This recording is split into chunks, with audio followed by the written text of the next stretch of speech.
اكتر فئه عليها طلب اليومين دول هي الفئه اللي تحت ال 10000 جنيه، وفي ظل زحمه الموبايلات اللي منتشره في الفئه دي، فانا حرفيا في الفيديو ده جايب لك افضل موبايلات في الفئه كلها، فتاكد تماما انك هتطلع من الفيديو ده وانت عارف ايه الموبايل المناسب ليك. وده لان بصراحه هتقدر تشوف معانا موبايل ببطاريه عملاقه 7200 ملي امبير، وموبايلات تانية جايب شاشات فئه متوسطه مش فئه اقتصاديه. ده غير فعلا الثقه والامان اللي بتديها لك الموبايلات دي علشان تعيش معاك لاطول مده ممكنه. فسريعا ما تنساش لايكك وسبسكرايبك، ويلا بينا نبدا على طول. اول موبايل معانا هو السامسونج A07 4G. ده حرفيا اكتر موبايل متكامل للناس اللي عايزه موبايل يستحمل ويعيش وباقل سعر ممكن. لما نشوف التصميم فهتلاقي الموبايل جاي خامته من البلاستيك سواء في الظهر او الفريم، ووزنه خفيف نسبيا 184 جرام، وبيدعم لك الغبار وطرطشه الميه بمعيار الاي بي 54. فهو الديزاين بصراحه مقبول بالنسبه للسعر اللي جاي بيه. اما لما نشوف الشاشه فهنا سامسونج وفرت شويه علشان برضه تقدر تديك موبايل بالسعر ده، وده لان الشاشه بتيجي بتصميم النوتش القديم اللي خلاص زهقنا منه من سامسونج، واللي بتيجي من نوع البي ال اس ال سي دي بحجم 6.7 انش، والكواليتي بتاعتها بتوصل للاتش دي بلس بس. لكن المميز انها تدعم لك 90 هرتز علشان تديك نعومه في التصفح اكتر. ومهما كان هتلاقي الشاشه مؤديه معاك الغرض وبزياده لو مش هتقدر تعلي ميزانيتك عن كده. اما لما نشوف الاداء فالمعالج هنا اقوى ميزه في الموبايل ده. المعالج من ميديا تك الهيليو جي 99 بمعماريه 6 نانو، وده يعتبر ارخص موبايل في السوق حرفيا بالمعالج ده، واللي هتاخد منه اداء يومي ممتاز واداء كمان العاب اقتصادي محترم جدا. ده غير انه كمان هيلعبك ببجي 60 فريم، فلا المعالج ده هيسد معاك وبزياده. اما لما نشوف الكاميرات فانت عندك في الظهر كاميرتين خلفيتين، الكاميرا الاساسيه 50 ميجا بكسل ومعاها كاميرا ثانيه 200 ميجا بكسل، ودي الكاميرا الخاصه بالبورتري. اما عندك الكاميرا سيلفي فدي 8 ميجا بكسل، والموبايل بيصور لك فيديوهات لحد الفول اتش دي اذا كان من الكاميرا الخلفيه او حتى الكاميرا الاماميه. وفي المجمل هتاخد صور كويسه طول ما انت بتتصور في النهار او في اضاءه قويه، لكن الصور في الليل بصراحه مش احسن حاجه. نروح بقى للبطاريه واللي هتلاقيها 5000 ملي امبير اور، ودي بتكمل معاك اليوم مستريح، وتدعم لك كمان سرعه شحن 25 واط. وما تنساش طبعا ان المعالج اللي جايب 6 نانو هيوفر معاك في الطاقه، فالبطاريه فعلا تكمل لك اليوم مرتاح. الميزه كمان اللي في الموبايل ده اللي ممكن ما تشوفهاش في الموبايلات اللي جايه، انك عندك منفذ ال 3.5 مللي الخاص بسماعات الاذن، ودي ميزه ما بقيناش نشوفها اصلا الا في الفئه الاقتصاديه ومش كل الموبايلات بصراحه. اما من ناحيه المستشعرات فانت عندك البصمه جايه مدمجه في زرار الباور وادائها ممتاز، وكمان بيدعم لك مستشعر التسارع والقرب. لكن لما نروح نشوف باقي مميزات الموبايل فانت هتلاقي الموبايل ده بيجي له تحديثات لمده 6 سنين، فحرفيا سامسونج بتقول لك انت ايوه شاري موبايل يعني اقتصادي، لكن في نفس ذات الوقت بيعيش معاك مده محترمه. بيجي لك بالاندرويد 15 وواجهه الوان يو اي 7، كمان في مايك اضافي لعزل الدوشه، وبيدعم لك كمان شريحتين وكارت ميموري مع بعض في نفس الوقت. فبصراحه ده يعتبر ارخص موبايل بمعالج الهيليو جي 99، وكمان دعم لك ل6 سنين تعديلات، والبطاريه بتاعته كبيره، وميزه انه بيدعم لك شريحتين وكارت ميموري دي يعني مش اي حد بيعملها اليومين دول. عيوبه انه ما فيهوش ان اف سي، وده طبعا لمستخدمي الان اف سي، والشاشه يعني اتش دي بلس بس، غير انها بي ال اس ال سي دي بس ماشي يعني ماشيه معاك الدنيا. والعيب الاسوأ انك لازم تشتري باقي مكملات العلبه على حسابك، وده لان العلبه جايه فاضيه، بمعنى ان العلبه ما فيهاش غير وصله الشحن التايب سي وكمان دبوس السيم كارد.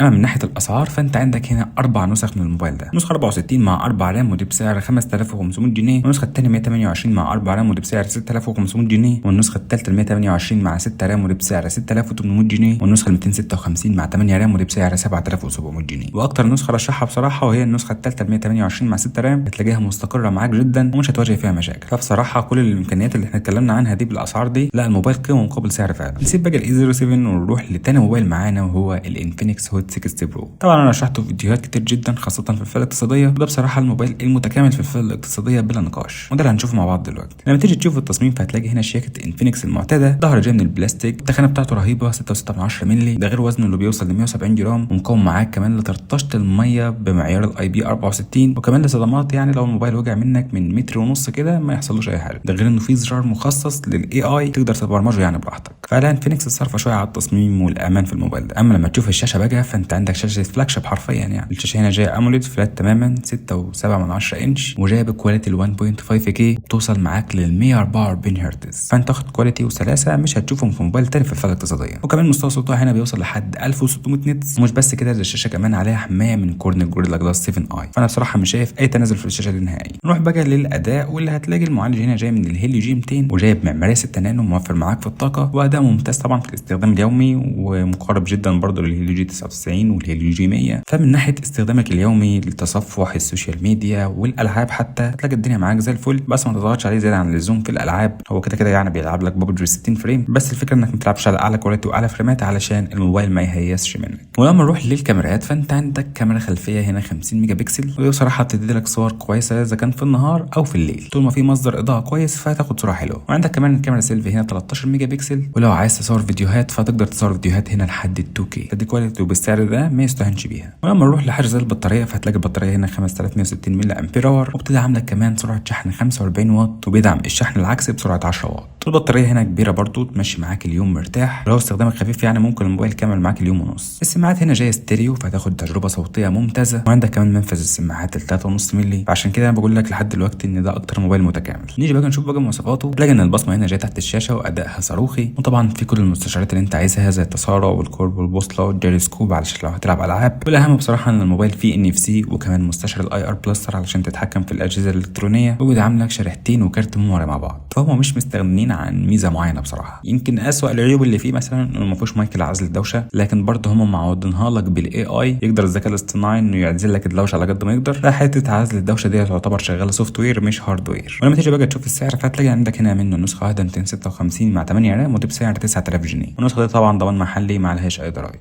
نسيب بقى انفينكس ونروح لثالث موبايل معانا ونرجع لشركه سامسونج تاني، وده هتلاقينا برشح لك منها السامسونج A17 نسخه ال 4G. وهنا بصراحه في ال A17 سامسونج حلت كل المشاكل اللي احنا شفناها في ال A07، وده اللي هنعرفه مع بعض واحنا بنشوف الموبايل. اول حاجه نبدا بها التصميم، فهتلاقي خامته من البلاستيك ووزنه 190 جرام، وجايه برده بمعيار الامان الاي بي 54، فلحد هنا الدنيا تمام. لكن الشاشه هنا جايه معانا السوبر اموليد ممتازه جدا طبعا في الالوان، وبحجم 6.7 انش، وبكواليتي الفول اتش دي بلس، وبتوصل معاك لل 90 هرتز. فحرفيا كل دي كانت تعتبر عيوب في ال A07، لكن دلوقتي انت معاك افضل شاشه من سامسونج هتاخد منها افضل الوان وافضل كواليتي. عيبها الوحيد ان الحواف كبيره شويه وشكل النوتش ما زال قديم، لكن عليه طبقه حمايه من كورنينج جوريلا جلاس فيكتس بلس، والسطوع بتاعها مش اعلى حاجه 800 نيتس بس. اما المعالج فهو نفس المعالج اللي موجود في ال A07، فتلاقيه هنا في ال A17 ال G99، وده طبعا مستقر جدا ويعتمد عليه في الفئه دي اذا كان في استخدامك اليومي او حتى في الالعاب. نروح بقى للكاميرات، وهنا سامسونج بتراوج عليك شويه. انت عندك الكاميرا الاساسيه 50 ميجا بكسل، ودي مدعومه حاليا بمثبت بصري OIS، وعندك الكاميرا الثانيه 5 ميجا بكسل، ودي الكاميرا الالترا وايد، وكاميرا الثانيه 2 ميجا بكسل، ودي الكاميرا الماكرو، والكاميرا السيلفي 13 ميجا بكسل، والموبايل يقدر يصور لك فيديوهات لحد فول اتش دي اذا كان بالكاميرا الاماميه او الكاميرا الخلفيه. وطبعا انت هنا هتاخد صور وفيديوهات افضل بكتير بفضل OIS. البطاريه هنا كمان 5000 ملي امبير اور، وبتدعم برضه نفس سرعه الشحن ال 25 واط. ومن ناحيه السماعات فللاسف الموبايل جاي سماعه مونو زي ال A07، لكن الصوت عالي مش هتواجه معاه اي مشاكل. كل الفكره انك لو بتحب الصوت الاستيريو فانت هتفتقد للميزه دي. نروح بقى لعيب مهم، وهي ان سامسونج تخلت تماما عن منفذ 3.5 ملي الخاص بسماعات الاذن. هم بصراحه بيحطوا لك ميزه وبياخدوا مكانها ميزه ثانيه. البصمه جايه في زرار الباور، وعندك كل المستشعرات الثانيه، لكن عندك مستشعر التقارب جاي عن طريق السوفت وير مش هاردوير. بس المستشعر ده كسوفت وير فهو شغال كويس، وغالبا ما هتشوف معاه مشاكل. وعلى الناحيه الثانيه فانت عندك الموبايل جاي بيدعم لك مايك العزل الدوشه، وكمان في NFC، مده التحديثات طبعا اللي متعودين عليها من سامسونج اللي بتوصل لك ل6 سنين، ودي مده ممتازه. ده غير انه بيجي لك بواجهه سامسونج ال One UI 7 والاندرويد 15. واسوأ عيبين لسه معانا حاليا انك ما تقدرش تركب شريحتين وكارت ميموري مع بعض. والعيب الثاني اللي احنا عارفينه وهي ان العلبه فاضيه، تحتاج انك تشتري باقي مكونات الموبايل على سعر الموبايل نفسه. وده لانك عندك هنا منه 3 نسخ، النسخه ال 128 مع 4 رام ودي بسعر 7700 جنيه، والنسخه الثانيه ال 128 مع 6 رام ودي بسعر 8500 جنيه، والنسخه الثالثه ال 256 مع 8 رام ودي بسعر 10200 جنيه. وطبعا الثلاث نسخ ضمان محلي ما عليهمش اي ضرايب.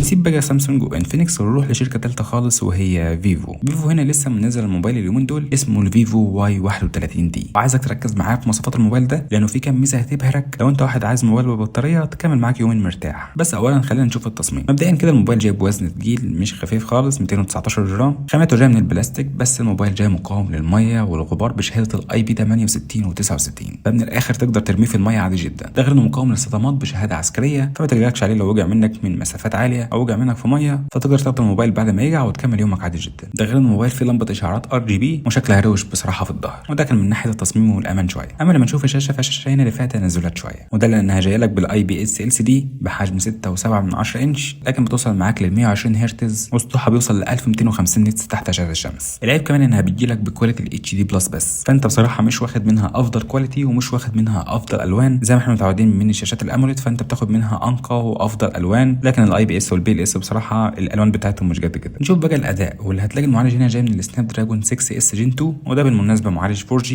لكن بمعماريه 6 نانو. اداؤه متواضع شويه لكن مناسب للتصفح والاستخدام العادي ومش للجيمنج التقيل. هو ايوه بيلعب لك ببجي 60 فريم، لكن هو كويس كاستخدام يومي وكسوشيال ميديا والكلام ده كله. نروح بقى للكاميرات، واللي هتلاقي عندك في الظهر هنا كاميرتين، كاميرا اساسيه 50 ميجا بكسل، والكاميرا الثانيه 2 ميجا بكسل ودي الكاميرا الخاصه بالبورتريه، وعندك كاميرا سيلفي 8 ميجا بكسل. وكعاده فيفو انت بتاخد منها صور كويسه جدا، خاصه لو في والاضاءه القويه. ده غير ان الموبايل ده بيدعم لك تصوير فيديوهات لحد فول اتش دي اذا كان من الكاميرا الخلفيه او الكاميرا الاماميه. بس لو انت ملاحظ انا مش جبتلكش سيره الاي اس خالص هنا، ومعنى كده انك لازم تثبت ايدك كويس اذا كنت بتصور فيديوهات او صور، علشان طبعا ما عندكش مثبت بصري. نروح بقى لاقوى ميزه بيتروج لها في الموبايل ده بجانب طبعا معيار الامان والحمايه، وهي البطاريه هنا جايه بحجم مرعب حرفيا 7200 ملي امبير اور. ده حرفيا اكبر بطاريه في الفئه الاقتصاديه كلها. انت تشحنه شحنه واحده وبعد كده تنساه تماما لمده يومين، ولو استخدامك خفيف كمان ممكن يكمل معاك يومين ونص. ومع البطاريه دي كمان شاحن 44 واط. ده غير الموبايل بيدعم لك شحن عكسي. فمن الاخر لو عايز موبايل بطاريه يعني تعتمد عليها فعليك وعلى الفيفو واي 31 دي. نسيب باقي البطاريه ونشوف باقي المواصفات. السماعات هنا جايب صوت ستيريو مجسم وادائها ممتاز، وتقدر تاخد صوت محيطي نقي مش هتواجه معايا اي مشاكل. اما البصمه فدي جايه في الباور وادائها كويس جدا، وعندك كل المستشعرات اللي انت عايزها زي التسارع والقرب والبوصله والجيروسكوب. والموبايل كمان بيجي لك بالاندرويد 16 وواجهه فيفو الجديده،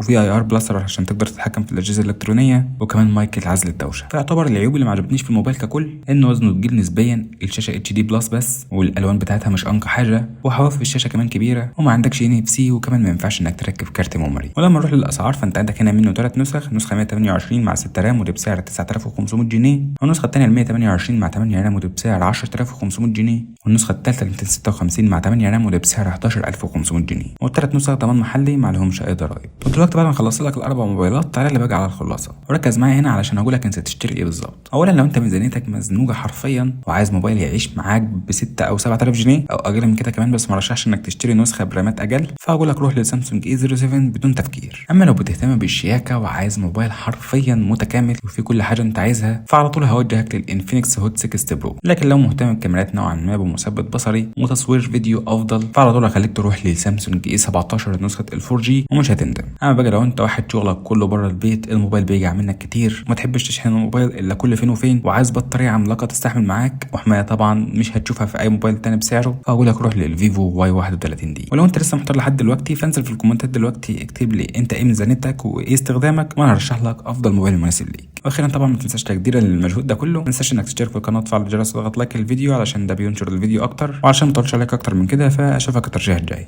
سلام.